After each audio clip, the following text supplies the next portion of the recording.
Assalamualaikum warahmatullahi wabarakatuh.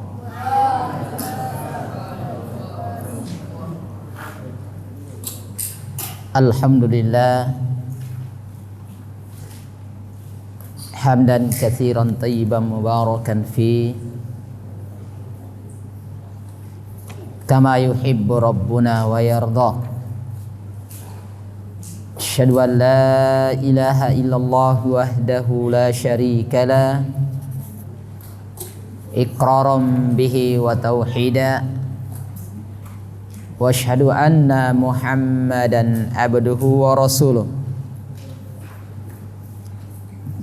Amma ba'd. Jamaah salat maghrib rahimani wa rahimakumullahu jami'a. Alhamdulillah binikmatillahilladzi tatimmus shalihat. Di malam hari ini kita memuji syukur hanya kepada Allah Subhanahu wa ta'ala, yang mana kita terus diberikan nikmat, diberikan kebaikan, diberikan kesehatan dan kesempatan sehingga kita kembali memaksimalkan waktu kita untuk mengkaji dan mempelajari agama Allah Subhanahu wa ta'ala.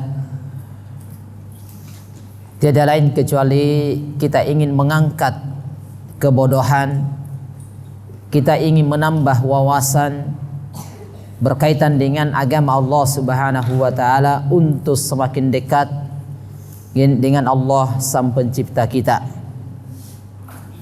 Maka oleh karena itu kita lihat bagaimana komitmen para ulama kita, bagaimana antusias dari para ulama kita menjelaskan, membahas berkaitan dengan hak-hak dari Allah Subhanahu wa ta'ala yang hendaknya dilaksanakan dan dikerjakan oleh setiap hamba dari hamba-hamba Allah Subhanahu wa ta'ala.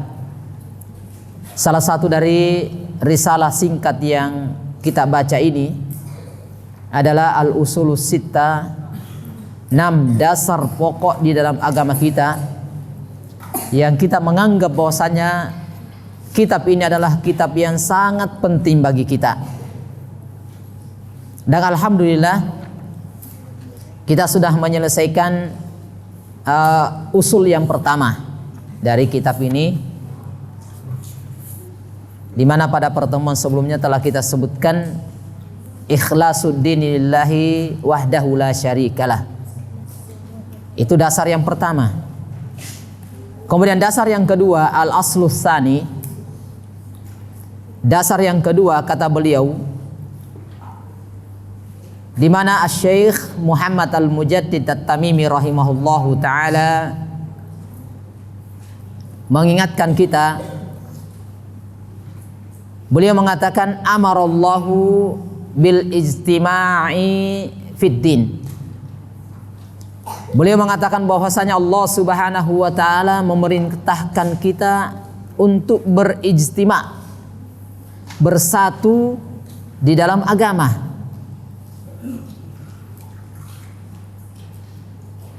Artinya kita bersatu di atas Al-Quran was sunnah ala fahmis salaf as-saleh. Kita bersatu di atas, atau Allah Subhanahu wa ta'ala memerintahkan kita bersatu di atas Al-Quran dan As-Sunnah, tentunya sesuai dengan pemahaman para as-salafus saleh. Siapa as-salafus saleh? Itu adalah dari pemahaman Nabi kita Muhammad sallallahu alaihi wasallam yang diturunkan kepada sahabat-sahabatnya. Kemudian sahabat-sahabat Nabi ini dia turunkan pemahaman ini kepada murid-muridnya. Dan murid-murid ini selanjutnya dia turunkan lagi kepada murid-murid selanjutnya. Dan inilah 3 generasi yang terbaik. Ini mendapatkan jaminan dari Nabi kita Muhammad sallallahu alaihi wasallam, khairun nasi qarni. Generasi yang paling terbaik kata beliau adalah generasiku, kata Rasulullah sallallahu alaihi wasallam, yaitu Nabi dan para sahabatnya. Itu generasi yang terbaik. Tsummal ladzina yalunahum, kemudian generasi selanjutnya. Artinya begini jamaah, yang dikatakan generasi adalah turunan kita. Kalau dalam sistem keluarga, seorang suami istri itu memiliki anak yang pertama. Misalnya si A ini anak yang pertama ini dia sekarang sudah masuk perguruan tinggi. Ini anak generasi pertama dia. Generasi keduanya bagi keluarga ini adalah cucunya. Anaknya nikah, bapaknya meninggal, atau kakeknya meninggal, lahirlah cucu. Nah, ini pendekatan sebenarnya ya, bukan dari keterangan para ulama, tapi ini sekedar penggambaran bahwasanya itu namanya generasi kedua. Generasi keduanya. Nah, generasi ketiga, dan ini dibimbing oleh anaknya, yang dimana anak ini dibimbing oleh bapaknya. Bapaknya ini yang membimbing lagi anaknya lagi, berarti cucunya yang generasi pertama ini dia bimbing di situ. Kemudian generasi selanjutnya adalah cicitnya. Nah, itu bahasa saya untuk pendekatan. Jadi manusia yang terbaik adalah sahabat Nabi sallallahu alaihi wasallam yang hidup bersama Nabi kita Muhammad sallallahu alaihi wasallam. Kenapa? Manusia yang hidup, makan, minum, berjalan, berperang, beribadah itu bersama Nabi kita sallallahu alaihi wasallam. Tak kala ada kesalahan, mereka ditegur. Maka inilah yang dia terapkan kepada generasi selanjutnya. Ketika para sahabat sudah meninggal, maka muncullah murid-murid mereka. Ketika murid-murid para sahabat ini mengajarkan apa yang diajarkan oleh para sahabat, murid-muridnya pun meninggal, dia tetap mengajarkan ke generasi yang ketiga selanjutnya. Nah, inilah manusia yang terbaik. Maka di sini disebutkan bahwasanya amarallahu bil ijtima'i fid din. Allah Subhanahu wa taala memerintahkan kita semuanya untuk bersatu di dalam agamanya. Artinya di atas Al-Qur'an dan As-Sunnah, tentunya dengan pemahaman as-salafus saleh, bukan pemahaman guru kita, bukan pemahaman kita, bukan. Karena ini akan menjadi masalah.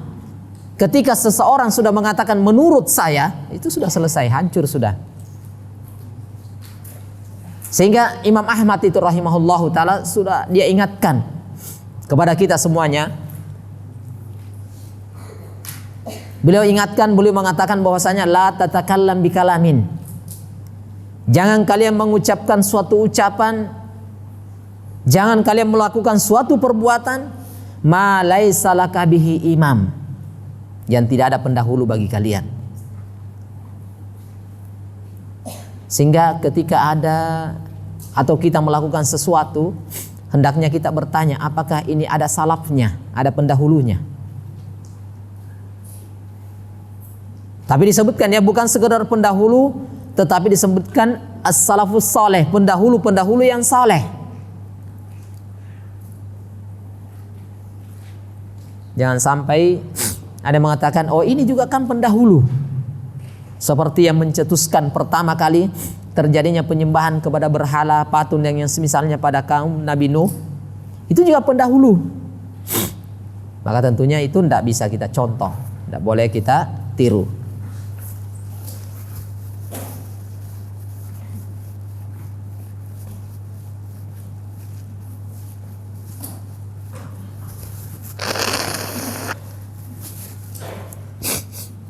Ya, coba diperhatikan lebih jauh.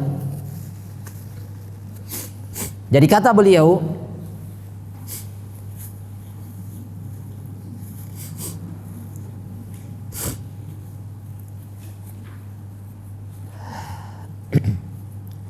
di sini Allah Subhanahu wa taala memerintahkan kita untuk bersatu di dalam agama. Dan ingat, ini bersatu di atas atau secara makna secara umum adalah bersatu di atas Al-Quran dan As-Sunnah sesuai dengan pemahaman para as-salafus soleh, pendahulu-pendahulu yang soleh.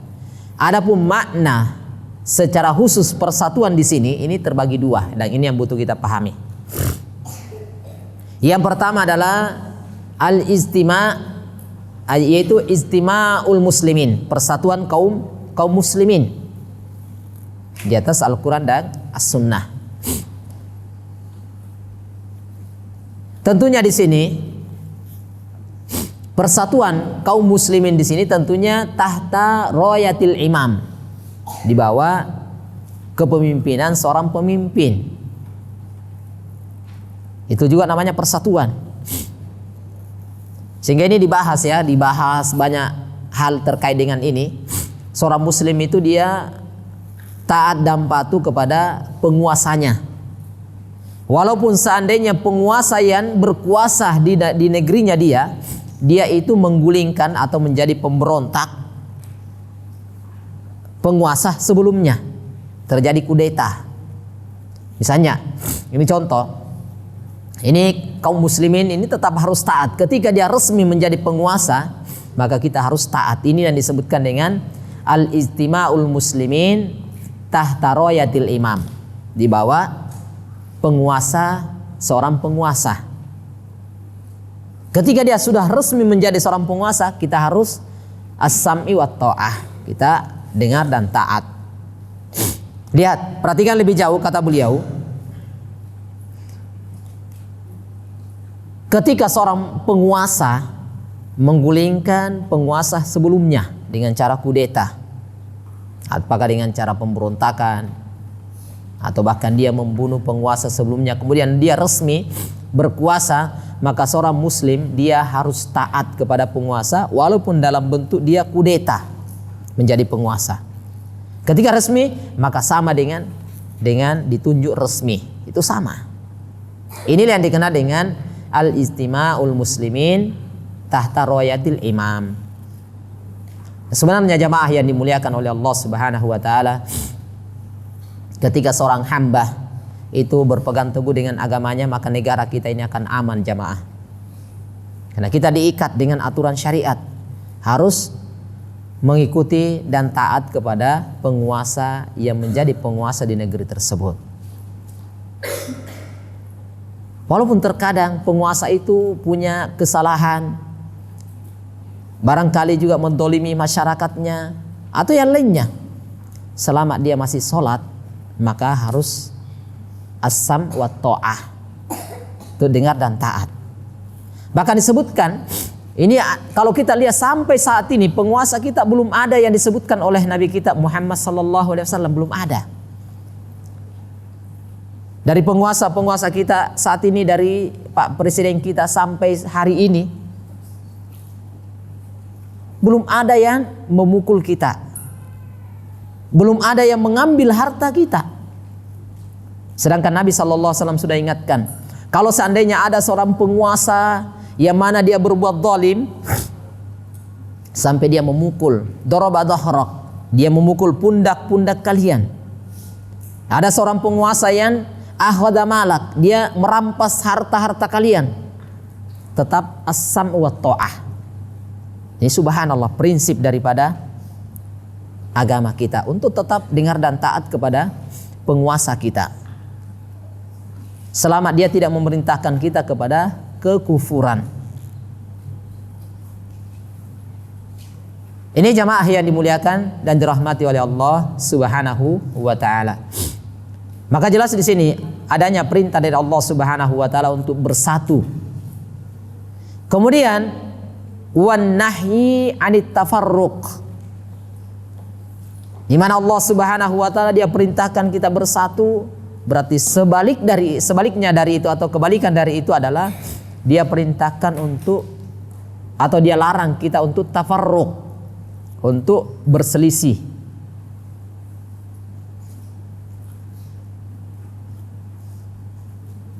Dia larang kita untuk at-tafarruq. Artinya ayyakhruja anil Qur'ani was sunnah, melarang kita untuk keluar dari Al-Quran, demikian dari sunnah Nabi kita Sallallahu Alaihi Wasallam. Maka perhatikan di sini kaidah yang kedua ala suslan ini, kata beliau fabayyanallahu hadza bayanan syafi'an. Dan ini kalau kita lihat jamaah, terkadang yang jadi masalah sebenarnya letak permasalahan yang terjadi pada kita, yaitu kita membaca Al-Quran, kita menghafal Al-Quran, tetapi kita tidak paham apa yang kita hafal. Kita membaca Al-Quran tapi kita tidak paham apa yang kita baca. Padahal disebutkan Allah Subhanahu wa taala menjelaskan kaidah yang kedua ini, fabayyanallahu hadza bayanan syafiyan. Allah Subhanahu wa taala menjelaskan dengan penjelasan yang sangat jelas dan gamblang, dengan sejelas-jelasnya. Bahkan disebutkan tafhamuhu al-awwam, orang-orang awam sekalipun akan paham. Ingat ya, kalau disebutkan orang-orang awam, maka mereka orang-orang yang tidak belajar agama. Beda kalau kayak kita ini jamaah, kita ini sudah masuk kategori orang-orang belajar yang mulai belajar.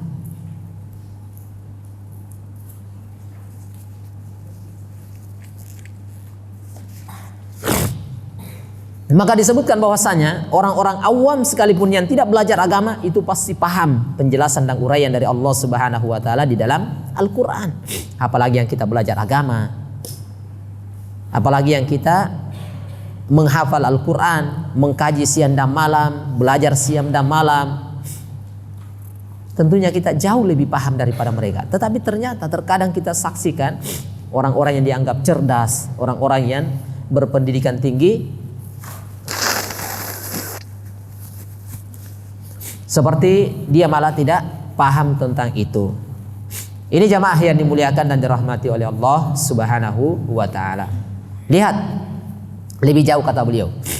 Penjelasan daripada Asy-Syaikh Shalih Al-Utsaimin rahimahullahu taala dalam kaidah yang kedua ini, beliau mengatakan hadzal aslu maujudun fil Qur'ani. Dasar yang kedua yang diterangkan oleh Syekh di sini Muhammad Al-Mujaddid At-Tamimi rahimahullahu taala itu ada di dalam Al-Qur'an. Inilah saya sebutkan tadi bahwasanya ada di dalam Al-Qur'an, cuma kita hanya menghafal, kita hanya membaca, tidak paham apa yang kita baca. Bacaannya bagus, belajar Al-Qur'an luar biasa, tetapi tidak paham. Padahal ada. Kata beliau hadzal aslu maujudun fil Qur'an. Dasar ini perintah dari Allah Subhanahu wa taala untuk bersatu di atas Al-Qur'an dan jangan berpecah belah. Ini ada dalam Al-Qur'an. Seperti misalnya bisa dilihat dalam surah Ali Imran ayat 103. Di mana Allah Subhanahu wa taala mengatakan wa'tasimu bihablillahi jami'an. Wa'tasimu, berpegang teguhlah kalian bihablillahi jami'a, dengan tali Allah Subhanahu wa taala seluruhnya, yaitu Al-Qur'an dan As-Sunnah. Wala tafarraqu, jangan kalian berpecah belah.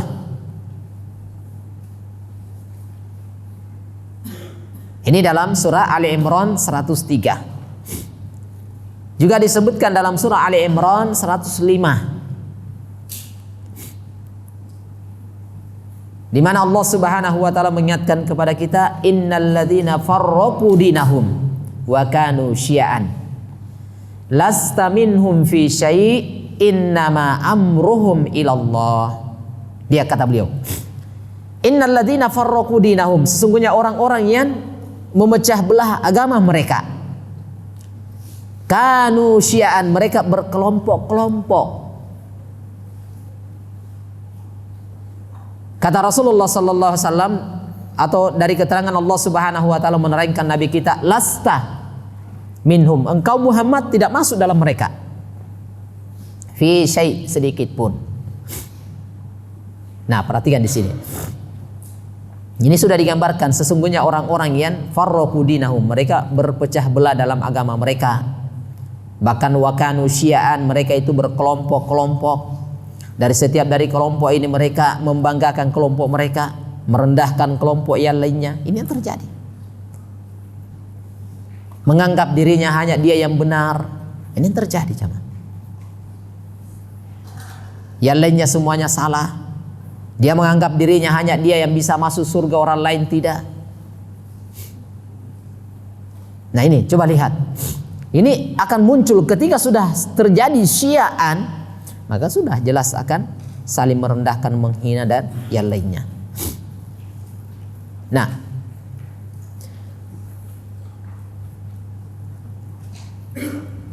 ini yang kalau tadi dari surah An-An'am ya, afwan ini saya salah ini. Jadi dalam apa yang saya bacakan tadi, innal ladzina farraqu dinahum, itu dalam surah Al-An'am 159. Adapun Ali Imran 105 ada. Tunggu. Ini dulu. Jadi innal ladzina farraqu dinahum wa kanu syi'an lasta minhum fi syai'. Itu Al-An'am 159. Adapun yang saya sebutkan tadi Ali Imran 105 ayatnya wala takunu kalladzina farraqu tafarraqu wakhtalafu. Allah Subhanahu wa taala mengingatkan kepada nabinya, wala takunu, jangan engkau seperti mereka, yaitu kalladzina tafarraqu wakhtalafu, yang mereka itu tafarruq, mereka berpecah belah, wakhtalafu, dan berselisih. Ini artinya perintah untuk bersatu, larangan untuk bercerai-berai, berpecah belah. Juga disebutkan dalam surat Asy-Syura ayat 13. Jadi tidak usah ditulis ayatnya, tinggal nomor surat, nah, nama surat dan ayatnya. Adapun ayatnya nanti bisa dilihat dalam Al-Quran. Selanjutnya dalam surah Asy-Syura ayat 13, Allah Subhanahu wa taala juga mengingatkan kepada kita, syara'a lakum minad din ma wassa bihi Nuhan. Syara'a lakum, Allah telah mensyariatkan untuk kalian dari agama ini ma wassa bihi Nuhan, apa yang dia wasiatkan kepada Nuh. Walladzina auhayna ilaika wa ma wassayna bihi Ibrahim wa Musa wa Isa. Apa itu? An aqimuddina wa la tatafarraqu fihi. Ya, ini sudah sama. Sebutkan untuk bersatu di dalam agama dan jangan kalian bercerai-berai, jangan kalian berselisih.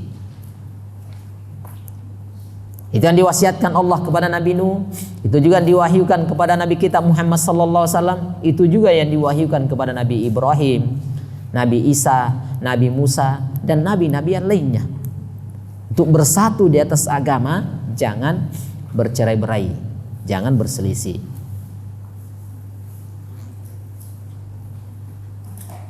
Oleh karena itu Syekh Shalih Al-Utsaimin rahimahullah taala beliau mengatakan fala yajuzu lil muslimina ayyatafarraqu fi dinihim. Kata Syekh Utsaimin rahimahullah taala, tidak boleh bagi orang-orang yang beriman atau kaum muslimin untuk ayyatafarraqu, untuk berpecah belah fi dinihim, dalam agama mereka. Yang ada bal yajibu ayyakunu ummatan wahidah ala tauhid.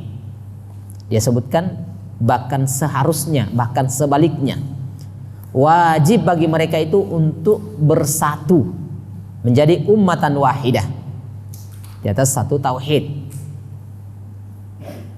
di atas akidah yang benar. Oleh karena itu Allah Subhanahu wa taala pun mengingatkan dalam surah Al-Anbiya 92 berkaitan dengan ini, inna hadhihi, sesungguhnya ini, ummatukum ummatan wahidah. Sesungguhnya kalian itu adalah umat yang satu. Wa ana rabbukum fa'buduni, dan saya adalah Rabb kalian, maka beribadalah kepadaku. Nah, disinilah yang terjadinya masalah bagi kita jamaah. Dan ini pasti kita berselisih, pasti kita akan berpecah belah ketika sebahagian manusia Bukan sebenarnya kita yang memecah belah, tetapi mereka yang berpecah belah. Ketika mereka beribadah kepada berhala-berhala, mereka beribadah kepada pepohonan, kepada bebatuan, tempat-tempat yang dikeramatkan atau yang semisal dengan itu, maka pasti di sini terjadi perpecahan, perselisihan. Pasti terjadi. Karena yang diperintahkan oleh Allah Subhanahu wa taala bersatu di atas akidah dan tauhid. Itu hanya beribadah kepada Allah Subhanahu wa taala. Tetapi yang jadi masalah saat ini kita dapatkan jamaah begini. Ketika kita saksikan ada orang yang ke kuburan meminta-minta, ada orang-orang yang mendatangi suatu tempat untuk menyembelih hewan sembelihan ke tempat-tempat yang dikeramatkan. Ada yang bernazar untuk melakukan sesuatu ketika usahanya berhasil, yang mana ini bertentangan dengan tauhid. Kemudian kita datang mengingatkan mereka, jangan lakukan itu. Apa kata mereka? Kamu jangan memecah belah kami.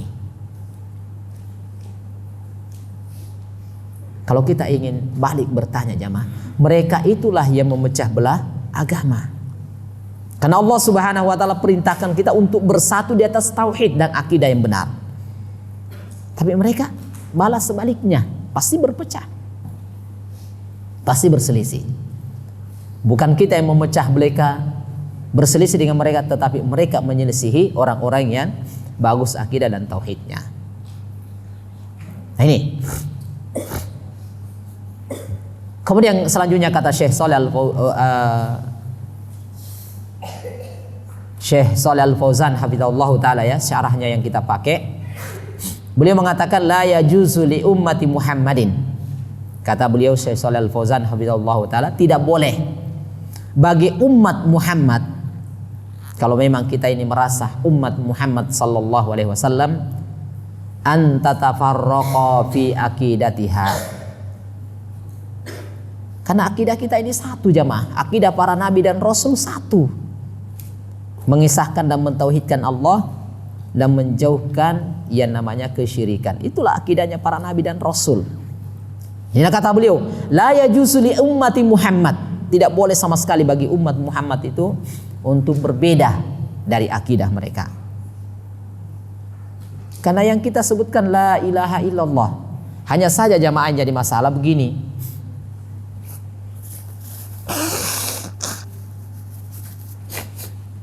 Yang kita pahami dari makna la ilaha illallah. Ini yang biasa terjadi, apalagi kita yang tidak belajar.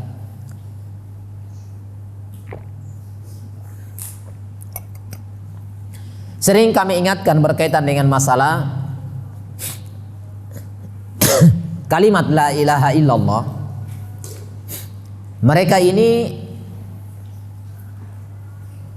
sering salah memahami berkaitan dengan la ilaha illallah. Ini menjadi permasalahan atau perselisihan kita dengan ahlul kubur, ahlus syajarah. Ketika mereka mengatakan la ilaha illallah, maka mereka terjemahkan tidak ada Tuhan selain Allah, tidak ada sesembahan selain Allah. Sini masalahnya. Apalagi kalau kita ingatkan dia, mereka lagi membuat sesuatu, mengatakan kami tidak beribadah kepada mereka, hanya kami jadikan sebagai wasilah. Nah ini lagi. Di sini Asy-Syaikh mengingatkan, la yajuzu li ummati Muhammadin an tatafarraqa fi aqidatina. Nah ini tidak boleh berselisih dalam masalah akidah. Pemahaman harus kita satukan dalam makna kalimat la ilaha illallah supaya tidak berselisih di sini.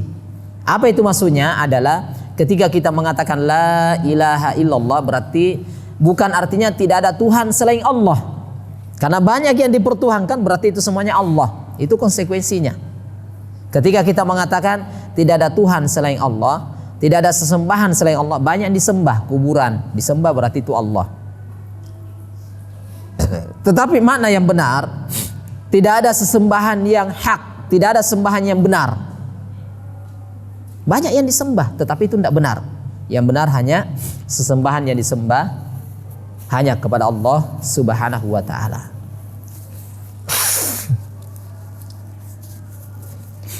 Ini. Jadi kata beliau, umat Muhammad tidak boleh berselisih dalam akidah mereka. Wa fi ibadatiha, juga dalam masalah ibadahnya. Karena contoh ibadah ini datang dari Nabi kita Muhammad sallallahu alaihi wasallam. Kok bisa berselisih? Kok bisa berbeda? Wa fi ahkami diniha, dalam hukum-hukum agamanya tidak boleh berselisih. Ada yang mengatakan hadza yaqulu halalun wa hadza yaqulu haramun. Ada yang mengatakan oh ini halal, yang saya itu mengatakan haram, pasti berselisih. Kata beliau la yajuzu hadza, ini tidak boleh sama sekali seperti ini. Berselisih dalam akidah, dalam ibadah, dalam penetapan hukum, ini tidak boleh. Kata beliau la syakka annal ikhtilafa min tabiatil bashar. Kalau berbeda wajar. Perhatikan ya. Kalau berkaitan dengan masalah perbedaan persepsi, pendapat, itu tidak ada masalah. Tetapi jangan sampai menjadi perselisihan. Kan beda. Kalau berbeda itu tabiat manusia. Tapi berbeda tapi tidak berselisih, tidak berpecah belah. Bisa seperti itu, bisa.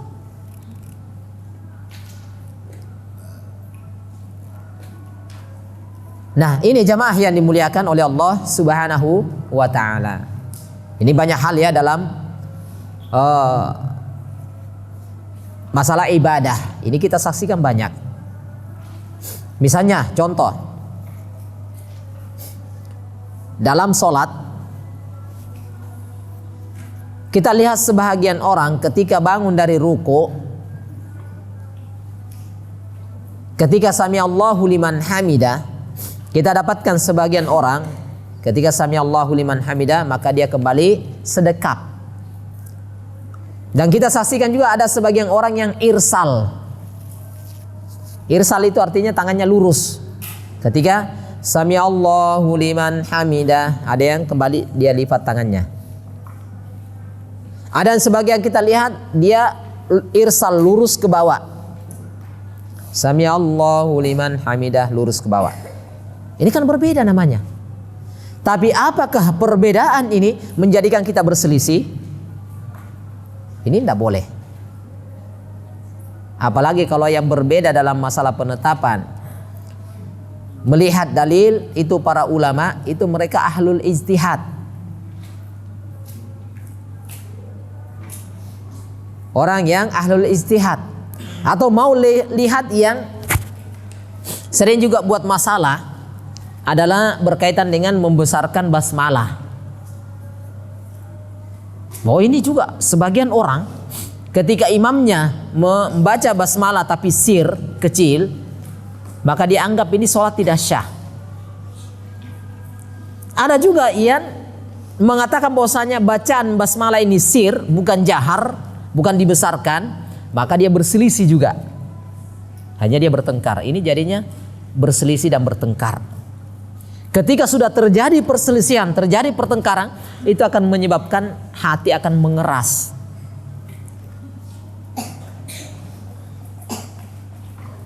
Yang penting jangan punya prinsip jamaah seperti ini disebutkan ada sebagian orang yang berjalan di tengah masyarakat. Mereka menganggap bahwasanya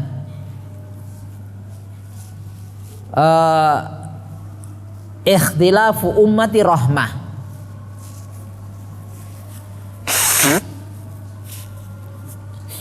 Ini jadi mereka mengatakan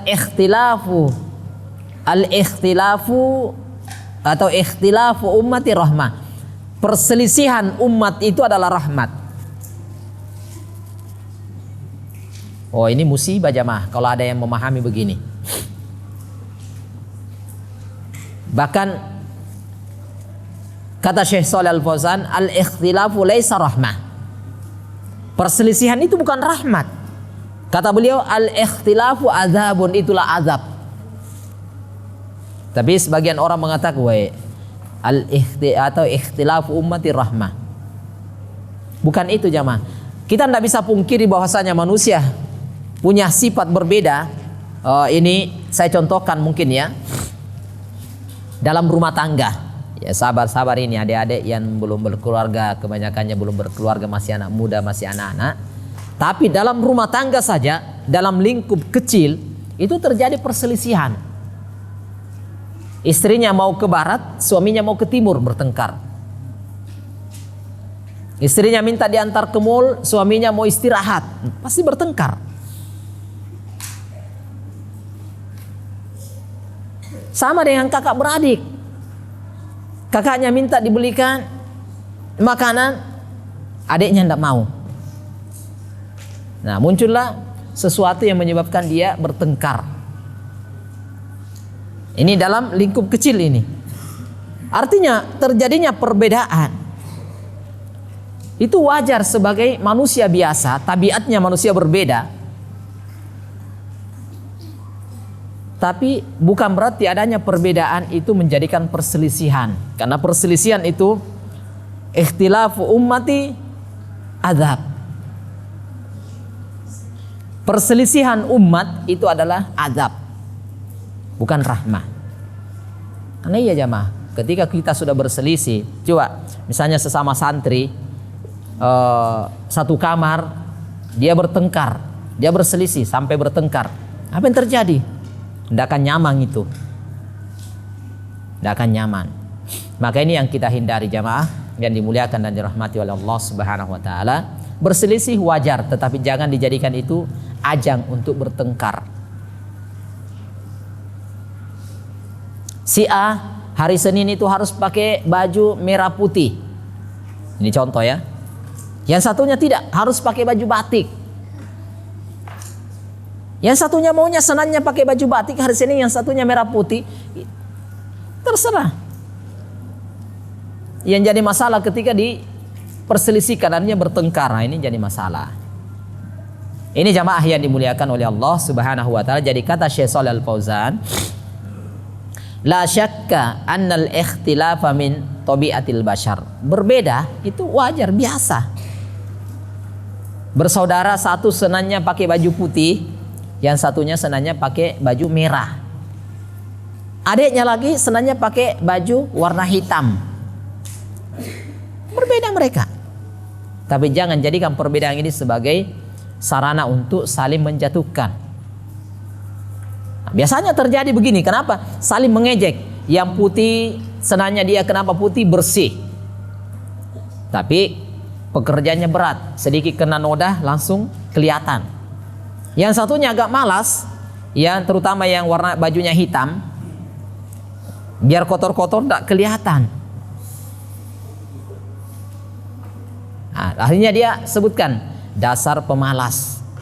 Kalau bahasanya kita di sini dasar kutu. Nah, akhirnya mulai ini.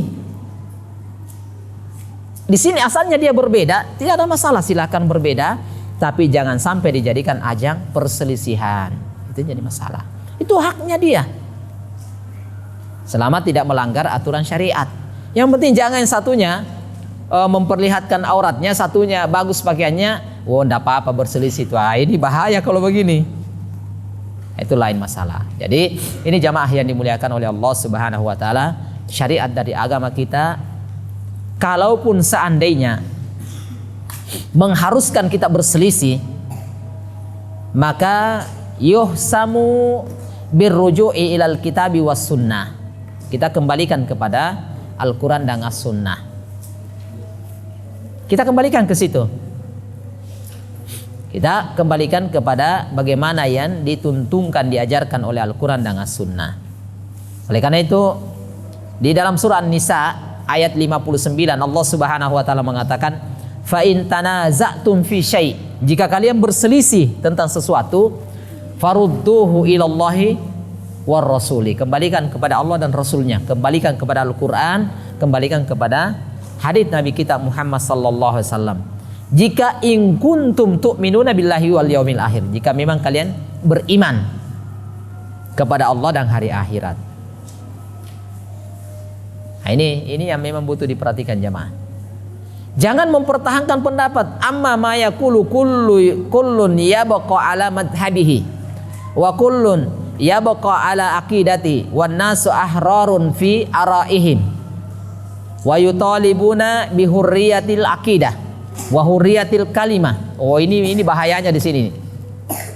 Huwa al-batilul ladzi anhu nahallahu anhu faqala wa'tasimu bihablillahi jami'an wa la tafarraqu. Nah, ini terakhir. Adapun sebagian orang sudah berselisih, dia tetap bertahan. Dia tetap di atas pemahaman dia. Tetap di atas keyakinan dia. Walaupun menyelisih Al-Qur'an dan hadis, tetap bertahan. Pokoknya apa yang disampaikan guruku itulah yang benar. Nah, ini musibah namanya, jamaah. Ini tidak perlu belajar kalau gitu. Kita ini belajar supaya bisa berkembang, bisa melihat. Semuanya ya baqa ala aqidati, semuanya tetap di atas keyakinan dia, akidahnya dia. Oh, ini menyembah ini, pokoknya yang saya yakini ini bukan menyembah ini. Pak disebutkan meminta pertolongan, meminta bantuan kepada penghuni kubur, walaupun orang soleh yang sudah meninggal, itu adalah ibadah, tidak boleh. Mereka mengatakan enggak, bukan. Nah, ini jadi masalah. Ini musibah yang seperti itu. Kenapa? Wan nasu ahrarun fi araihim. Ketika muncul lagi sekarang, manusia bebas mengutarakan pendapat. Sudah selesai. Yang penting kan saya mau, yang penting kan saya suka. Selesai, hancur sudah agama ini kalau itu. Ini kebebasan berpendapat. Silakan. Tetapi jangan memberikan kebebasan memaksakan pendapat. Itu jadi masalah. Mereka menuntut bihurriyati al-aqidah, kebebasan berakidah. Oh, ini sudah hancur agama kalau begini.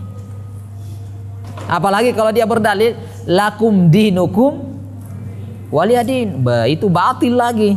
Benar dalilnya, penempatannya salah. Biasanya kalau begitu itu. Yang penting saya akidahnya seperti ini, ya maunya saya.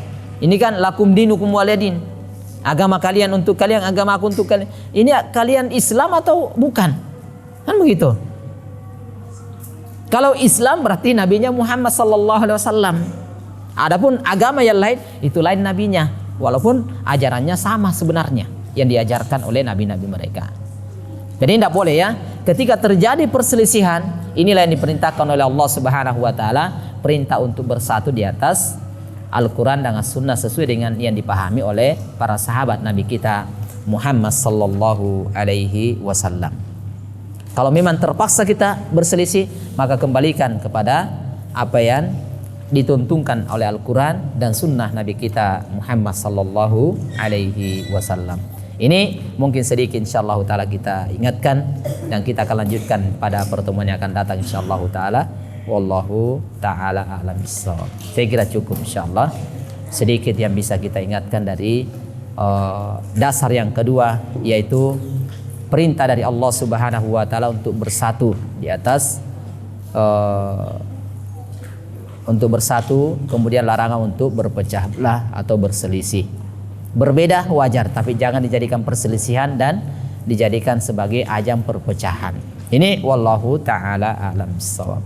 Saya kira ini lebih dan kurangnya kami mohon maaf insyaallah taala. Satu kali pertemuan selesai kaidah yang kedua ini insyaallah taala. Dan kita akan masuk ke al-aslus tsalis.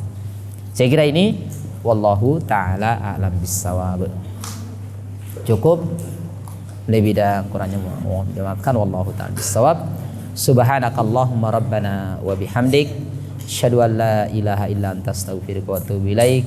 Assalamualaikum warahmatullahi wabarakatuh.